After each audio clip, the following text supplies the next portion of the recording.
So ధనియాలు, సాజీరా, లవంగాలు, ఇలాచి, బిర్యానీ ఆకు, దాల్చిన చెక్క, ఇది మనం మసాలా కోసం పౌడర్ చేసుకోవాలి. మనం ముందుగా చికెన్ పచ్చడి కోసం 1 kg చికెన్, ఇవి చాలా పెద్దగా ఉన్నాయి పీసెస్, చిన్న చిన్న పీసెస్గా కట్ చేసి ఇలా వాష్ చేసుకున్న తర్వాత చిన్న చిన్న పీసెస్గా మనం కట్ చేసుకోవాలి. ఈ పీస్లో 2 పీసెస్గా కట్ చేసుకోవాలి. ఇది 1 kg చికెన్కి ఇప్పుడు నేను చికెన్ పచ్చడి చేయబోతున్నాను. బోన్లెస్ చికెన్, ఓన్లీ చికెన్ పచ్చడికి బోన్లెస్ చికెన్ మాత్రమే బాగుంటుంది. దీన్ని బోన్తో పెట్టుకుంటే ఏంటంటే మనకి బోన్ అనేది ఆయిల్ పీల్చేసుకుంటుంది, అప్పుడు అంత బాగా అనిపించదు. బోన్లెస్ అయితేనే మనకి టేస్టీగా ఎమ్మీగా ఉంటుంది. కేజీ పచ్చడికి మనకి 12 నిమ్మకాయలు పడతాయండి. కొంచెం పులుపు తక్కువ తినాలనుకునే వాళ్ళు 10 అయినా వేసుకోవచ్చు. నిమ్మకాయ వేయడం వల్ల మనకు పచ్చడి చాలా టేస్టీగా ఉంటుంది, ప్లస్ మనకి వేడి కూడా కాకుండా ఉంటుంది.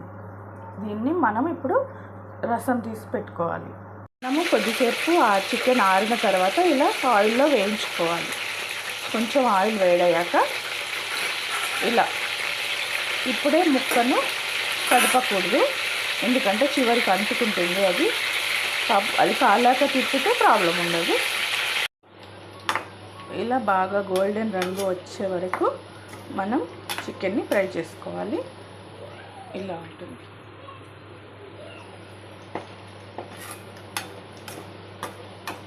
ఇది హై ఫ్లేమ్లో పెట్టి వేయించకూడదు, ఎందుకంటే ఇవి పీసెస్ అనేటివి లోపల తడి ఉంటుంది కాబట్టి పేలుతాయి, నూనె మీద పడుతుంది. కాబట్టి సిమ్లోనే పెట్టి వేయించుకోవాలి ఎంత టైం అయినా సరే. చికెన్ ఇలా సిమ్లో పెట్టి కాలుస్తుంటే లోపల కాలుతుంది, మనకు ఆయిల్ కూడా పడకుండా ఉంటుంది మీద. చికెన్ అంతా వేయించి ఇలా కొద్దిసేపు చల్లారనివ్వాలి. వదిలేసినాక మళ్ళీ ఒకసారి ఇలా కలుపుకుంటే మనకి మంచి స్మెల్ వస్తుంది, అల్లం వెల్లుల్లి వేగిన స్మెల్. అప్పుడు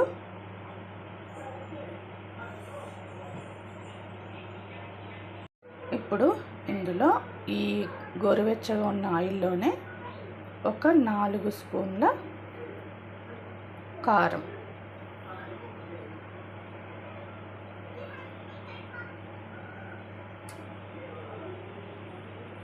వేసుకొని దీన్ని కూడా బాగా మిక్స్ చేసుకోవాలి.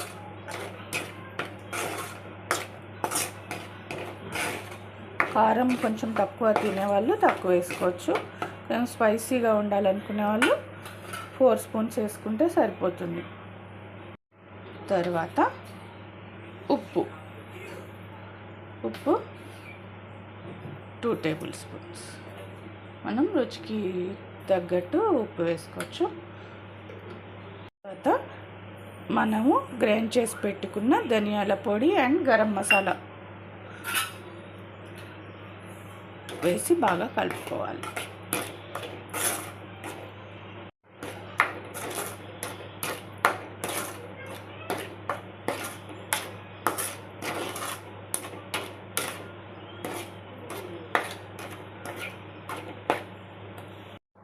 ఇప్పుడు మనం రెడీ చేసుకున్న బ్యాటర్ అంతా మనం చికెన్ అనేది చల్లారిపోయింది, దాంట్లో వేసేసుకొని ఇలా కలిపేసుకోవాలి. బాగా ముక్కలకు అనేది మసాలా బాగా పట్టేటట్టు ఈ విధంగా బాగా కలుపుకోవాలి.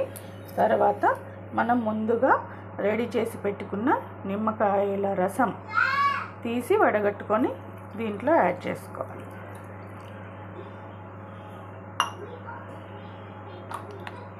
రసం కూడా వేసుకున్నాక ఇలా బాగా కలుపుకోవాలి.